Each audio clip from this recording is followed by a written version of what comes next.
중국인이 사랑한 한국 상품, 인삼과 한지. 이번 수업을 마치면 여러분은 전통시대 중국 수출 관련 기록들을 통해 인삼과 한지의 한류의 역사를 설명할 수 있게 됩니다. 올해 2022년 1월에 한국인삼공사는 지난해 해외 시장 홍삼 매출을 기준으로 국가별 1위를 선점한 홍삼 세계 지도를 공개했습니다.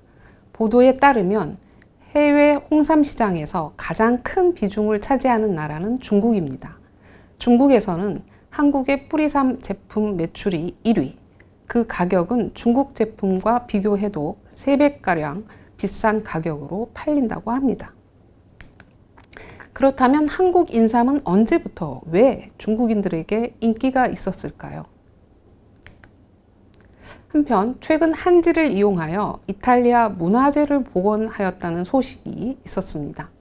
2017년에 요한 23세 교황의 유물인 지구본을 한지로 복원하였고, 그 다음에 2018년에는 한지로 기록유산, 그림 등 8점을 보존 복원하였다고 합니다. 한지가 유럽에서까지 우수성을 인정받는 이유는 무엇일까요? 한지는 중국, 일본의 종이와 어떻게 다를까요? 중국인들은 한지를 또 어떻게 평가했을까요? 인삼의 종류나 제조 방식에 대해서는 다음 문헌을 참고하기 바랍니다. 그리고 한지의 역사와 제조법, 그리고 중국, 일본 종이와의 차이 등에 대해서는 다음의 책을 참고하시기 바랍니다.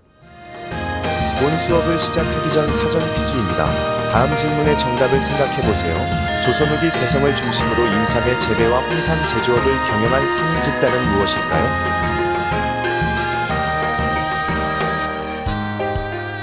조선 후기 개성을 중심으로 인삼 재배와 홍삼을 제조했던 상인은 개성상인입니다.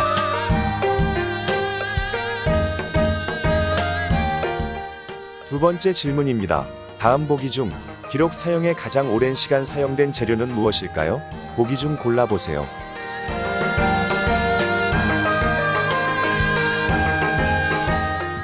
정답은 4번 종이입니다. 이번 시간에는 전통시대 대표 상품으로 해외에 판매되었던 인삼과 종이에 관해 이야기 나누겠습니다. 현재 국제적으로 통용되는 고려 인삼은 한국에서 생산되는 인삼을 말합니다. 그 명칭은 일찍이 중국에서 고려삼이라 하여 고구려의 인삼을 지칭하거나 한반도 삼국의 인삼을 통칭하여 사용한 것에서 유래하였습니다. 후에 고려, 조선왕조의 삼이라는 의미까지도 포함하게 되었습니다. 6세기 전후 편찬된 중국의 명의별록 남제서에 고려삼, 백제삼에 대한 기록이 보입니다.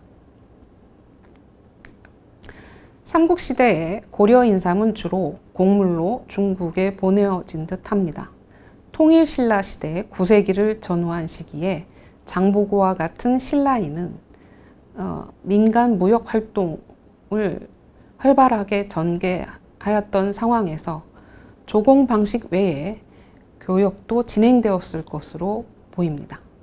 한편 개원필경에는 최치원이 당나라에서 회남절도사 고변의 종사관으로 있으면서 고변에게 생일 선물로 인삼을 바친 기록이 있습니다. 고려시대에는 송상을 통한 교역이 활발히 전개된 상황에서 인삼은 가장 중요한 상품이었습니다. 원의 황제는 세상에 전하기를 인삼은 고려에서 나는 것이 좋다고 한다고 칭송하였습니다. 중국에서 고려 인삼은 이처럼 신비한 약효를 가진 영초로 명성이 드높았습니다. 전통시대 한반도 국가와 중국과의 관계에서 인삼은 빼놓을 수 없는 중요한 예물이자 최대 수출품이었습니다. 고대 이래로 헤아릴 수 없을 만큼 많은 양의 인삼이 한반도에서 중국으로 건너갔습니다. 중국의 외교적 예물로 보내어진 인삼은 주로 황실각, 왕공 대신이 소비하는 고가의 사치품이었습니다. 16세기 후반 명에서는 본초의학의 발달과 더불어 인삼의 수요층이 확대되었습니다.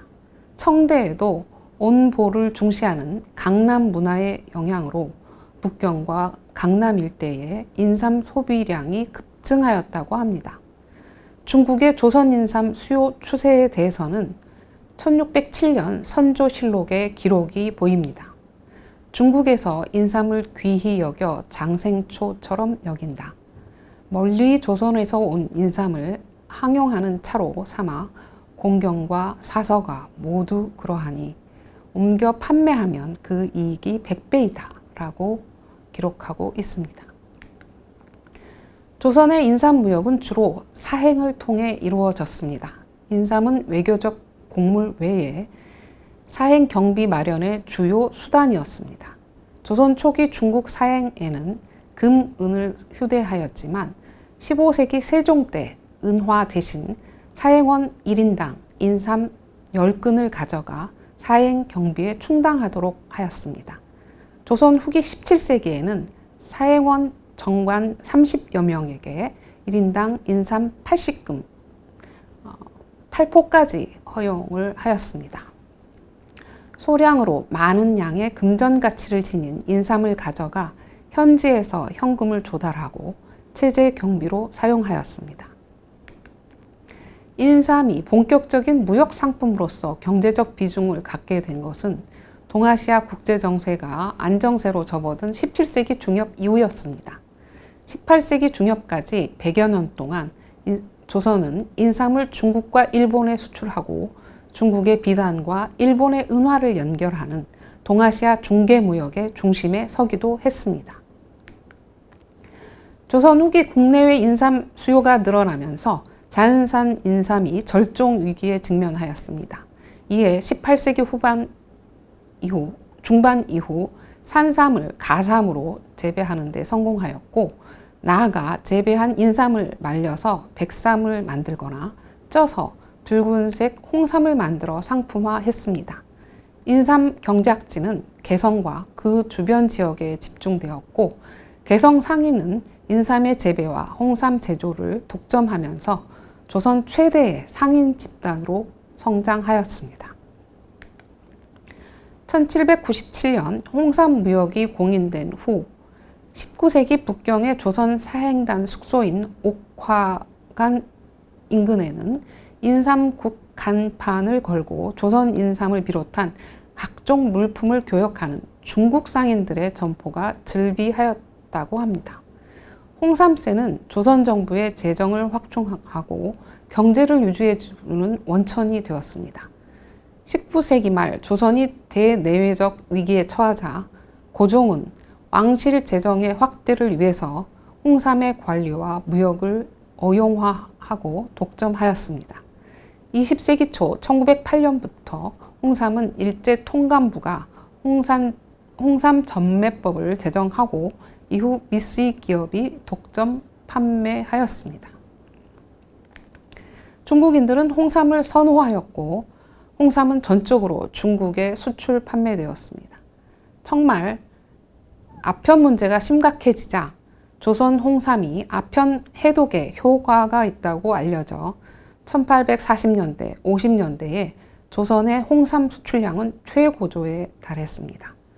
20세기 전반 조선 인삼의 최대 소비 시장은 여전히 중국이었습니다. 한편 20세기 초 인삼은 일본 식민지 통치에서 벗어나 해외로 나간 한인들의 생계와 활동에 있어서도 중요한 존재였습니다. 중국, 특히 상해에서 활동했던 독립운동 단체 구성원 중에는 인삼 상점을 차리거나 인삼 행상으로 생계 유지와 자금 조달을 하는 경우가 적지 않았습니다. 부피가 작아 휴대하기 편리한 인삼은 국제적으로 통용되는 화폐나 마찬가지였던 것입니다. 한지는 당나무 껍질을 원료로 전통 방식대로 손으로 떠서 만드는 한국의 종이를 말합니다. 닭종이 한 장을 만드는데 100번 손이 간다고 해서 백지라고도 하였습니다. 또한 시대와 특성에 따라서 계림지, 고려지, 조선지, 백추지, 견지 등 여러 명칭으로 불리웠습니다. 한지는 빛깔이 희고 매끄러우며 질기고 강한 특성을 가지고 있습니다. 종이는 1000년을 견디고 비단은 500년을 간다는 한지의 생명력, 즉 장기 보존되는 특성으로 인해 중국, 일본에서 명품으로 평가받았습니다. 중국에서 105년경 후한의 체륜이 품질 좋은 종이를 생산 보급한 이래로 종이의 제조 기술이 향상되었습니다. 종이가 한반도에 전래된 시기는 명확히 알려져 있지는 않으나 고구려에서는 4세기경 축조된 안악 사무분 벽화에 종이를 든 신하의 그림이 있습니다. 백제는 4세기 후반에 사서 서기를 편찬하였습니다. 또 일본 서기에 610년경 고구려의 승려 담징이 일본의 제지술을 전했다는 기록은 바로 제지법의 도입과 그 기술이 일반화되어간 추세를 말해주고 있습니다.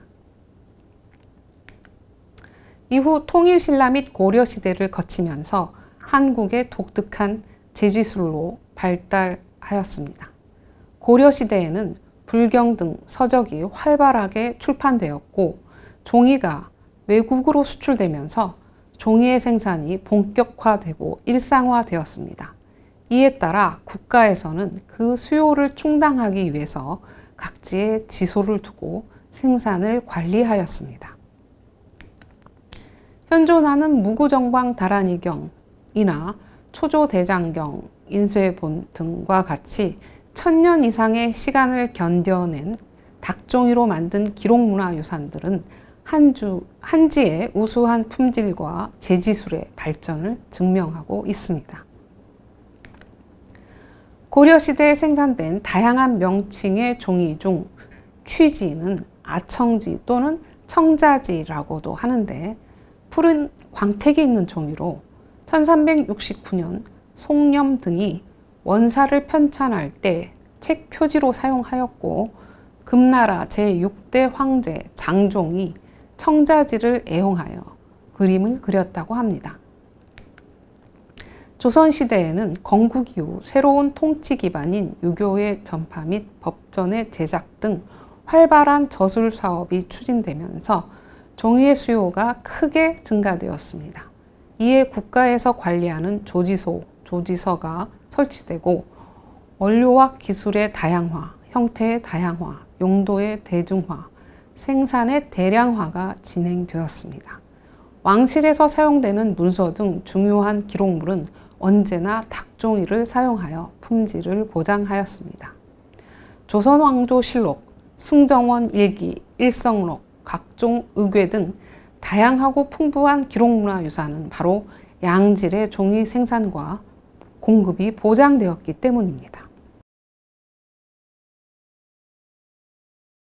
고려와 조선시대의 수준 높은 제지술과 제품은 주변국으로 전파되었습니다. 몽골의 오르홍 골짜기 찬트에는 고려에서 원나라에 잡혀간 제지기술자가 세운 종이 제작터가 발견되었습니다. 고려의 종이는 명품으로 알려져 송, 요, 금, 원나라에 보내졌습니다. 조선시대에도 명, 청과 일본은 물론이고 멀리 유구까지 종이가 증여되었습니다. 한편 중국에서는 고려지에 대한 꾸준한 선호도로 한지가 생활 필수품이 되어갔습니다. 19세기 말까지도 매년 30만 근의 한지가 중국으로 수출되었습니다. 조선 후기 민간 수공업의 발달과 상업화의 진전에 따라 전통 종이 제작이 점차 줄어들고 새로운 기술이 도입되었습니다. 20세기에 들어 비싼 한지를 대신하여 목재 펄프를 이용한 기계식 종이, 양지가 보급되었습니다. 또 일본인들이 중국의 선지를 모방한 화선지를 개발하여 한지가 점차 설 자리를 잃어갔습니다. 그렇지만 최근 들어 다시 전통 한지에 대한 관심이 고조되어 새로운 도약을 하고 있습니다. 전통시대 한반도의 인삼과 종이는 외교상의 예물로 중국에 보내어지는 중요한 물품이었습니다. 고려 인삼은 한반도 기후와 토지에서 자생하는 약용 효과가 뛰어난 약초로 인정되어 삼국시대 이래로 조선에 이르기까지 끊임없이 중국에 수출되었고 현재까지도 그 인기는 여전합니다. 한편 한지는 중국에서 선진적 제지술이 전래된 후에 한반도 자체 원료와 독특한 제지법의 개발로 만들어낸 우수한 제품으로 고려시대 이후 중국에 수출되어 명품으로 가치를 인정받았습니다. 최근에는 유럽에서 한지의 가치가 재조명되고 있습니다. 인삼과 한지는 이렇듯 시대를 초월하여 여전히 최고의 한류 상품의 지위를 유지하고 있습니다.